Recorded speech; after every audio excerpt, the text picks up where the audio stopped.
Le Grand Matin Sud Radio, 7h-10h, Patrick Roger, Laurence Garcia. Sud Radio, présidentielle 2022, la vérité en face. La perspective qui s'ouvre sur l'avènement d'une Algérie indépendante, coopérant étroitement avec nous, satisfont la raison de la France. Aujourd'hui, vous le savez, c'est le 60e anniversaire des accords d'Évian entre la France et l'Algérie. Faut-il commémorer ou pas continuer les accords d'Évian? On en débat aujourd'hui sur Sud Radio ce matin avec deux invités. Jean Sévillia, historien, chroniqueur au Figaro Magazine et auteur de Les vérités cachées de la guerre d'Algérie chez Fayard, réédité en poche chez Perrin. Bonjour Jean Sévillia. Bonjour. Et notre autre invité, Christian Géraud, vous connaissez, ancien rédacteur en chef du Figaro Magazine, collaborateur du Figaro Histoire et auteur du livre Algérie, le piège gaulliste, et là c'est aux éditions Perrin. Bonjour, oui. Henri-Christian Géraud. Bonjour. Bonjour. Bon, et puis vous aurez la parole au 0826 300 300, hein, bien sûr, pour vous exprimer aussi tous les auditeurs. Je sais que c'est un sujet extrêmement sensible. C'est sensible, hein, 60 ans après, Jean Sévillia, encore la guerre en fait d'Algérie, cette indépendance ensuite. Et d'ailleurs, il vous posait un certain nombre de questions en fait dans votre livre. Est-ce que on aurait pu éviter que cette guerre d'Algérie ne se termine en fait comme ça? Est-ce que l'indépendance aurait pu advenir dans d'autres conditions? Il y a tout ça. Ce que vous posez aujourd'hui à travers aussi certaines informations, certains faits que vous donnez dans votre livre. Hein. On peut se poser la question de savoir si la guerre d'Algérie est terminée, en effet, puisque 60 ans après, alors que, par exemple, avec les pays d'Afrique subsaharienne, nous avons des relations plus ou moins pacifiées, mais enfin, ils ont accédé à l'indépendance tranquillement. Depuis 60 ans, nous avons avec l'Algérie la France a un rapport conflictuel avec l'Algérie, et puis l'histoire de la guerre d'Algérie, d'une certaine manière, n'est pas terminée. Il y a une succession, une juxtaposition de mémoires contradictoires, blessées, les débats continuent. Et puis il y a des cicatrices qui n'ont jamais été guéries, dont certaines, je pense à celles des Français d'Algérie, des Pieds Noirs et des Harkis, qui au fond ne guériront jamais. Donc il y a des drames qui ne sont pas soldés, et je pense qu'on ne dit pas la vérité sur cette guerre. C'est-à-dire quelle vérité? Oui, c'est ça. Schématiquement, le discours médiatique dominant, pas ici puisque vous me donnez la parole, mais enfin, c'est que la France a commis une succession de crimes, que ce soit pendant la guerre de conquête, pendant la colonisation, puis pendant la guerre d'indépendance. En réalité, la guerre d'indépendance est simplement une partie des 132 ans de présence française en Algérie. Il y a eu, entre la guerre de conquête et l'indépendance, il y a eu pratiquement un siècle, schématiquement de 1850 à 1950, où il y a eu une Algérie pacifiée avec des rapports de coexistence entre les deux communautés européennes et musulmanes, qui étaient sûrement sur un rapport d'inégalité issu de la colonisation, mais qui était un rapport pacifié.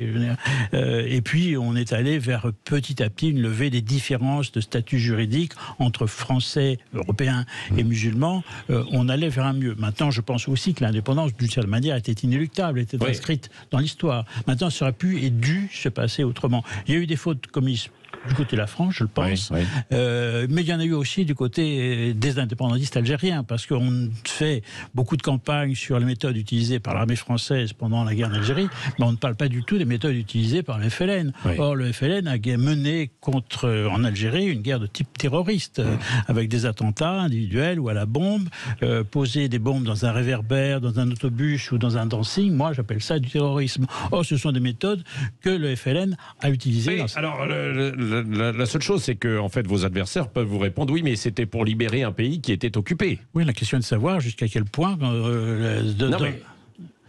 C'est un pays qui est occupé. Est-il occupé? C'est compliqué, je veux dire. Il est occupé par un autre pays qui le colonise, Jean Sévillia. Au 19e siècle, l'Algérie n'est pas une nation. Alors la France, effectivement, occupe un territoire dont il va sortir une nation. Et paradoxalement, c'est la France qui a fait la nation algérienne. Alors effectivement, cette nation va vouloir accéder à l'indépendance, comme toutes les nations qui ont été colonisées au 19e siècle, au 20e siècle. Elle va vouloir accéder à cette indépendance. Mais au départ, il n'y a pas...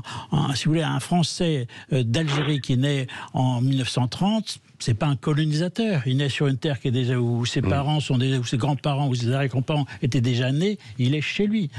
C'est une situation extrêmement complexe. Et donc, on ne peut pas imputer.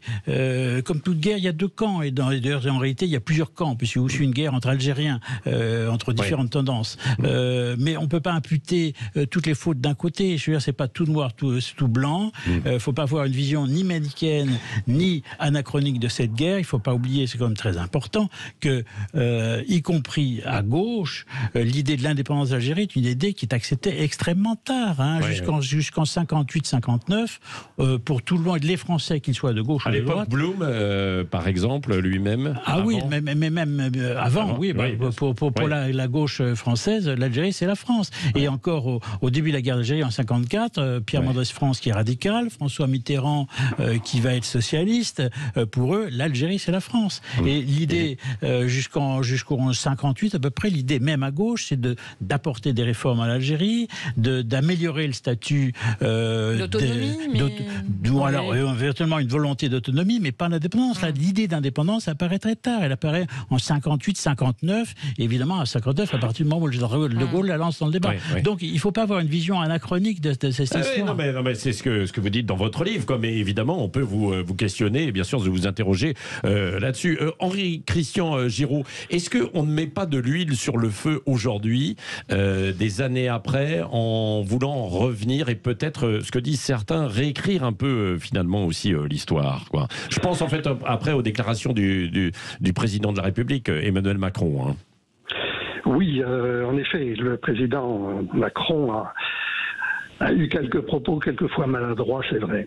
Et je pense qu'on remet... Oui, il a remis inévitablement de l'huile sur le feu, en reprenant d'ailleurs certains propos de Charles de Gaulle ou même de Camus, qui disaient qu'en effet, l'Algérie n'avait pas d'existence réelle avant la colonisation française. Ouais. Mais bon, voilà, c'est vrai, c'est une chose vraie. Oui. L'Algérie, la nation algérienne est née dans la guerre. Oui. Et elle existe depuis 60 ans. Et là, il a eu le tort de dire que la nation algérienne n'existait pas. Hein, c'est évident. Hein. Mais pour reprendre, en effet, on peut se demander si cette affaire algérienne, si ce traitement gaulliste de l'affaire algérienne devait fatalement se terminer tragiquement. Et certains historiens parlent même d'apocalypse finale. Je crois que, contrairement à Camus qui disait que la tragédie n'est pas une solution, pour De Gaulle, par tempérament et par calcul, la tragédie est une solution. Et plus précisément, la solution passe par la tragédie. Il le disait lui-même, hein, je ne suis bien que dans la tragédie. Et la tragédie, il l'a pratiquement organisée, programmée pour aboutir à une solution qui a été peut-être et sans doute la pire des solutions.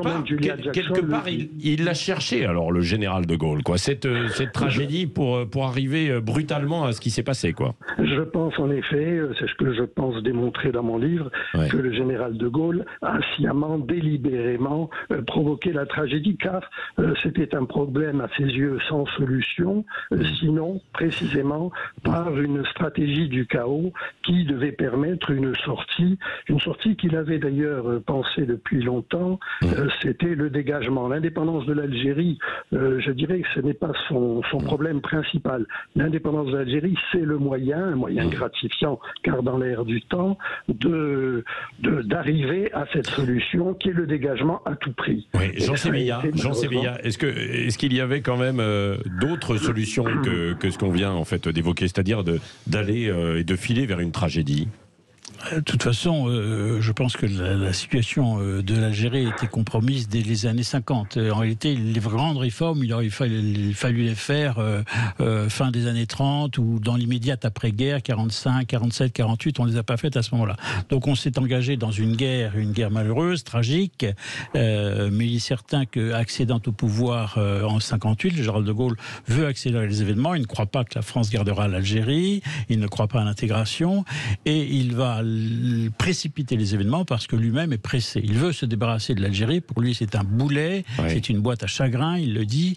Et donc, il va précipiter l'affaire. Et là où c'est tout à fait navrant, effectivement, c'est qu'on va aboutir à des accords d'Évian au bout de 18 mois de négociations. Les négociations s'ouvrent en 1960, elles vont durer en 61. Il y a des phases de repli, d'avancée. Mais au fur et à mesure, on s'aperçoit que le général de Gaulle qui avait au départ donné à ses négociateurs, semble-t-il, un certain nombre de consignes, et bien au fur et à mesure que le FLN bloquait, le GPRA, le gouvernement provisoire de la République algérienne, bloquait dans les négociations, et bien le général de Gaulle disait aux négociateurs, bon, bah, lâchez ce point, lâchez ce point. Alors, quel point, par exemple? Eh bien, c'est important. Par exemple, au départ, dans les garanties, on devait avoir des garanties pour les Français d'Algérie, qui au départ, l'idée de départ, c'était qu'ils puissent garder la double nationalité. La nationalité française, bien entendu, et la nationalité du nouvel État. Ce qui leur permettait de rester dans le pays, en Algérie, puisqu'ils auraient été chez eux. Bon, cette clause a été refusée par le FLN, et donc De Gaulle a dit on cède là-dessus. On devait garder le Sahara, ou du moins le Sahara devait être, qui historiquement n'est pas lié à l'Algérie. Hein. Il est contigu, évidemment, géographiquement, mais historiquement, c'est pas la même terre. On devait garder le Sahara avec tous les enjeux qu'il y avait derrière le Sahara, le pétrole, le gaz, et puis des terrains d'expérimentation militaire, notamment sur le plan nucléaire. Bon, on a lâché le Sahara. On devait au départ, il y avait l'idée de pas forcément négocier uniquement avec le FLN. Il y avait d'autres forces politiques de l'indépendance, pour l'indépendance, qui était plus modérée. Le FLN a posé comme condition, nous sommes les seuls interlocuteurs, et De Gaulle a lâché là-dessus. C'est-à-dire qu'à chaque fois, il a donné de plus en plus. Donc il voulait, vite... il voulait en finir. Et il accélère le processus. Ce qui fait qu'on finit par signer le 18 mars 1962, il y a 60 ans, un accord où les garanties pour les Français sont dérisoires, et ces garanties vont toutes être violées par le FLN dans les mois qui suivront, et où il n'y a aucune garantie pour les Français musulmans. On appelle communément les harkis. Pour eux, ils ne sont pratiquement pas cités. Ils ne sont même pas du tout cités dans les frontières. Je sais que ça réagit beaucoup. Vous pouvez nous appeler 0826 300 300 dans un instant. Voilà, et on continue avec Jean Sévillat. Et vous nous parlerez aussi de la politique de réconciliation mémorielle du président Macron à ce sujet. Faut-il continuer à commémorer ou pas ces accords d'Évian? On en parle avec vous. Vos appels sur Sud Radio à 10h moins le quart. À tout de suite. Le Grand Matin Sud Radio, 7h-10h, Patrick Roger, Laurence Garcia. Sud Radio, présidentielle 2022. La vérité en face. Et dans la vérité en face, sur Sud Radio à 9h47, on continue à parler du 60e anniversaire des accords d'Évian entre la France et l'Algérie. Faut-il ou pas continuer à commémorer ces accords d'Évian? On va en parler dans quelques instants, puisque le président Macron devrait les commémorer demain. On continue à en débattre avec nos invités, journalistes historiens Jean Sévillia et Henri-Christian Giraud. Et ça appelle énormément aussi au 0826 300 300. On a Patrick de Fréjus qui nous appelle. Bonjour Patrick. Bonjour Patrick. Bonjour. Oui, moi je suis très très sensible à cette date parce que je fais partie d'une association sur Fréjus de Pieds Noirs, et on a fait une demande il y a quelques semaines auprès de la mairie de Fréjus qui a été dans ce sens, c'est-à-dire que demain les drapeaux seront en berne à Fréjus. Alors les drapeaux sont en berne parce que pour nous c'est une date horrible. C'est horrible ce qui s'est passé. C'est-à-dire que le 19 mars, le 18 et 19, est-ce qu'on ne sait plus très bien finalement, le 19 mars, on a soldé l'Algérie, on a soldé 1 million de Pieds Noirs et de harkis. Et moi je suis jeune, j'ai 69 ans, mais je pense à mes parents, je pense à tous ces gens avec qui j'ai des contacts, mais ça a été affreux. Et il faut savoir quelque chose que ces messieurs historiens doivent bien savoir évidemment, c'est qu'entre le 19 mars et le 20 juillet de la même année, il y a eu 80% des morts de la guerre d'Algérie. C'est-à-dire que les accords d'Évian avec le FLN n'ont pas été respectés, et ils ont fait que tuer des gens. Alors que ça devait être le cessez-le-feu, Jean Sévillia. Évidemment, c'est ça, quoi, le 19 tu parles mars. De cessez-le-feu. Oui. Non, mais Patrick, Jean Sévillia, ce que dit Patrick, c'est vrai, il y a eu en fait des victimes encore. Quoi. Évidemment. Après le cessez-le-feu, les violences ne cessent pas du tout. Au contraire, elles se multiplient. Il y a le FLN continue à faire des attentats. Il y a quand même des affrontements, on ne le dit pas, mais entre les militaires français et le FLN. Il y a des événements systématiques d'Européens par le FLN qui veut faire peur aux Européens pour les faire partir, le pied noir. Il y a aussi, on n'en a pas lâché le mot, mais enfin il y a l'OS qui entre dans ce jeu à ce moment-là, qui lui-même commet des attentats pour faire une sorte d'apocalypse finale. Les dernières semaines de l'Algérie française sont des semaines de chaos, d'apocalypse, de tragique, et le nombre de victimes est tout à fait considérable, et dans tous les camps. Oui. Patrick, donc voilà, non mais c'est voilà. Du coup demain, vous dans votre commune, voilà, ça va être c'est pas évident. C'est ça. Et on remercie David Rachlin ainsi que M. Alliot, ainsi que M. Ménard et d'autres maires qui ont le courage de faire ça, parce que pour nous les pieds noirs, c'est une très triste, mais c'est terrible ce qui est arrivé. Vous vous rendez compte, 1 million de personnes qui sont expatriées en quelques semaines avec rien du tout. Est-ce que le drame des Ukrainiens, ça nous touche, mais les drames des pieds noirs, bien sûr, on n'avait pas les bombes des Russes sur nous, mais on avait autre chose sur nous, et mes parents, ils sont pas comme tous, ils sont partis comme ça, avec une valise, rien du tout. Et certains ont dit, on revient en septembre pour remettre les enfants à l'école, tu parles. Oui, alors, rien du tout. C'est vrai qu'il y avait, avec ce cessez-le-feu et puis cette indépendance, le désir et la possibilité, peut-être le rêve en fait pour certains, de dire les choses vont être apaisées par la suite, on pourra revenir ou pas, Jean Sévillia. Oui, ce qu'a dit votre auditeur est tout à fait exact. En réalité, déjà, début 62, on considère que d'à peu près 200 000 Français d'Algérie avaient quitté l'Algérie en raison de l'insécurité. Donc, mais il y a 600 000 qui partent entre mars et juillet. Et il en reste 200 à 300 000, si vous voulez, qui espèrent que les choses vont se calmer, que la situation va se stabiliser. Et en réalité, donc ces derniers centaines de milliers de Français d'Algérie vont quitter l'Algérie en 63, 64. Les tout derniers vont partir en 65. À partir de 65, il n'y a plus que quelques centaines ou quelques milliers à peine de Français d'Algérie. Mais au départ, il y avait un espoir de pouvoir revenir. Cet espoir s'est heurté au néant, puisque les biens des Français ont été saisis par les Algériens, et donc toutes les garanties, le peu de garanties qu'offraient les accords d'Évian ont été violés par l'État algérien. Autre appel, c'est René de Toulouse. Bonjour René. Bienvenue sur Sud Radio. Bonjour aux auditrices et auditeurs de Sud Radio. Je suis ravi d'entendre M. Sévillia et M. Géraud, et j'en suis très ravi.